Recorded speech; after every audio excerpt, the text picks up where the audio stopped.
The recent barricading of the premises housing the Office of the Economic and Financial Crimes Commission in Ikoyi, Lagos by the Department of State Services has once again brought issues of inter-agency rivalry in Nigeria to the fore.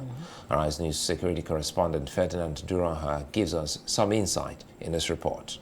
The recent barricading of the premises housing the Office of the Economic and Financial Crimes Commission in Ikoyi, Lagos by the Department of State Services has once again brought to the fore issues of inter-agency rivalry in Nigeria.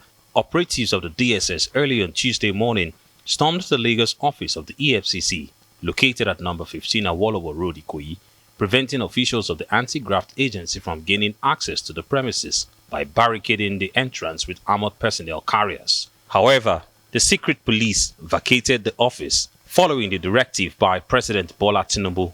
Reacting to the incident, the EFCC, in a statement on its official Facebook page, described the siege as shocking, saying it has wider implications for Nigeria's fight against economic and financial crimes. On the issue of ownership, the EFCC says the development is strange, given that it have cohabited with the DSS in that facility for 20 years without incident. Lamenting the effect on its operations, the Commission said cases scheduled for court hearing were aborted. Suspects invited for questioning were left unattended. Suspects in detention left without care. But the DSS, in a statement by its National Public Relations Officer, Peter Funaya, denied barricading the EFCC office and preventing EFCC officials from entering the building. According to him, the service is not in any fight with the EFCC over the Lagos property and is occupying its own facility where it is carrying out its official and statutory responsibility. He further said there is no controversy over the said property, as being insinuated by the media, saying that the property was the NSO headquarters where the SSS started from. The event on Tuesday raises questions about the synergy between both agencies, who are key partners in the fight against crime. It also raises the legal question of repossession of a property. Analysts are criticizing the DSS method of trying to repossess the property without recourse to legal mechanisms, with several instances of government agencies and even the armed forces clashing and being at loggerheads noticed during the last administration. Observers will hope that this administration will try to nip any issue of inter-agency rivalry in check so as to have all of them working on the central goal. Ferdinand Duronha, Arise News. Right, for more on this, we're joined now by security expert, Dr. Ndubuisi Nwokolo. Thank you so much for joining us on Newsnight tonight. Thank you for having me. Yeah, I wonder, listening to Ferdinand's report there, what was going through your mind with this inter-agency rivalry that, the incident of DSS, well, allegedly storming the premises of the EFCC in Lagos. What do you think is at play here? First, is a kind of one too many. So this is not the first, may not be the last. But the issue remains that you have a state that cannot max its impartiality. So it's not only about what the state does with its citizens. So now you have a principal and an agent. So if the state is not neutral, so the agents of the state, like the institutions of the states, know that the state is not even neutral when it comes to dealing with other components of the states, like ethnic groups, like religious groups and all that. So they understand that.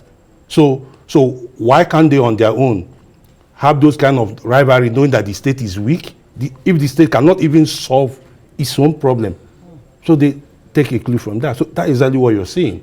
Right. So if I understand very clearly what you're saying, between these two agencies, one of them must feel that they have the backing, the full backing and support of government. Is that what you're saying? And is that why we saw that reaction from the newly sworn-in president ordering the DSS to leave with immediate effect the premises of the EFCC? So that's partially part of it. But part of it is that the government is equally an agent of the state, just like the other institutions are agents of the state. So if the state, through these agents, cannot coordinate itself you can see those rivalries. So ask yourself, do you experience this in countries where the state is strong, where a policeman can arrest a military man because the military man has committed, you know, an offense, and the military man would obey? But you can't find such here, because for the military, they know that we are strong, we've been powerful over years, so who is a policeman to tell me to obey? So they understand all those things. So what DSS was actually trying to do, they know that the only way they can do this without trying to go through a judicial means of trying to retrieve that is to storm the place, knowing that the state is weak, may not actually do anything.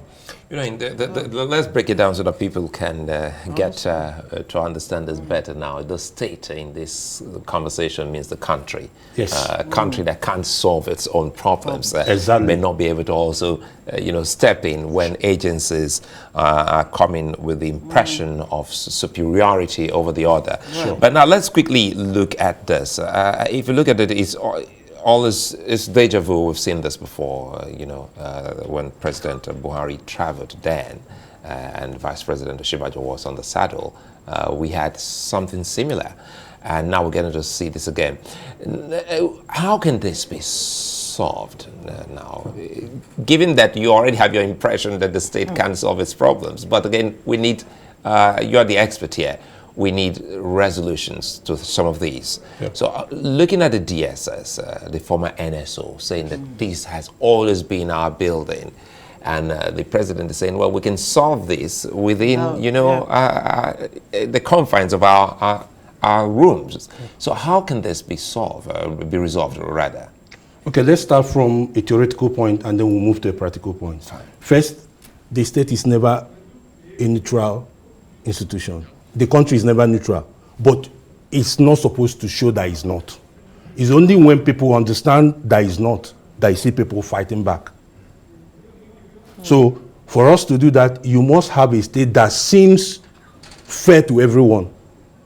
So if we start being fair to ourselves, fair to our institutions, you will see that DSS or whoever, or the army or the police or all the other paramilitary will see themselves as partners rather than rivals. But if they feel that you favor one agency more than us, those rivalry will continue to be there. So, but if you have, it's like, let's say we are born by the same parents and they treat us the same way, it means that we are likely to cooperate. But if one of us notices that you favor one more than the other, they are likely to be fighting against. Then let me jump in here. Do you also think that there's also the issue of opaqueness in our records? Because one wonders, how is it that institutions do not know, assets that belong to each other? So, just like where we started, we have a state or a country that is struggling to do the right thing. It's a country that is struggling. Okay, we had an election that we all agreed the process will go this way, and we never even allowed the process to go the way it should go. Now remember that the electoral body is an institution of the state, and it failed in following a process. So assuming that it had followed that process, probably won't be where we are today. So revert it back to where we are, where agencies are fighting each other. So you have a father or a mother who is not able to show everyone love. So it means that some members of the family who think probably because they've been favored more than the others will continue to want to lord over the other ones. Right. So now you have the National Security Advisor, hopefully incoming, who oversees all of these agencies, especially the security, apparatus, DSS, EFCC, and what have you.